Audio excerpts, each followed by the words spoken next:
Национальные мотивы в фойе Института культуры уже со входа настраивают участников кинофестиваля на нужный лад. Пока в других залах в разгаре фестивальные просмотры, здесь, в кулуарах и со сцены, разговоры о насущном. Есть ли будущее у национального кинематографа? Как поднять кассовые сборы? Я была, например, на Пусанском фестивале и была удивлена разнообразию азиатского кино, которое снимается на родном языке, и все смотрят спокойно. Парадокс, но именно за рубежом наши авторские фильмы все чаще выходят в прокат на родном языке с субтитрами. В России, наоборот, большинство работ дублируется на русский, что снижает ценность картины, говорят режиссеры. Кинопродюсер и режиссер Алексей Барыкин в пример приводит разговор с одним из иностранных дистрибьюторов. Когда мы выпускали «Водяную» в прокат, многие кинотеатры, мы преодолели, там было прям достаточно жестко.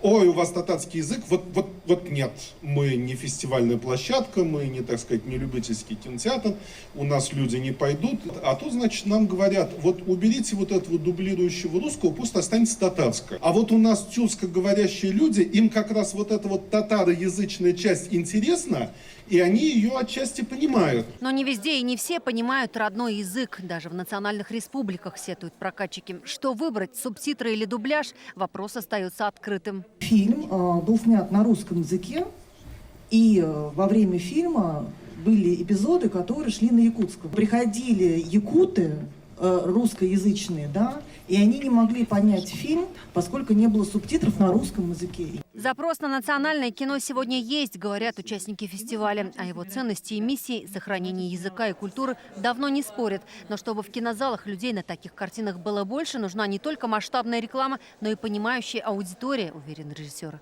Всем не хочется задуматься, хочется развлечений, хочется получить мгновенное удовольствие и не думать. И вот все фильмы направлены, вся вот эта киноиндустрия направлена на зарабатывание денег. А это кино, оно не коммерческое, оно для развития общества, для духовного развития. И поэтому его нужно учить смотреть. Для этого нужны какие-то специальные программы и специальные вот по продвижению какие-то планы, стратегии. Но без государственной поддержки национальному кино не обойтись. И это то, о чем в один голос сегодня просят производители фильмов. Если была бы какая-то хотя бы квота на первый период, например, там 5% в федеральном прокате обязательно национальное кино, то тогда бы ситуация изменилась. Вот в эти 5% можно было бы на конкурсной основе попасть.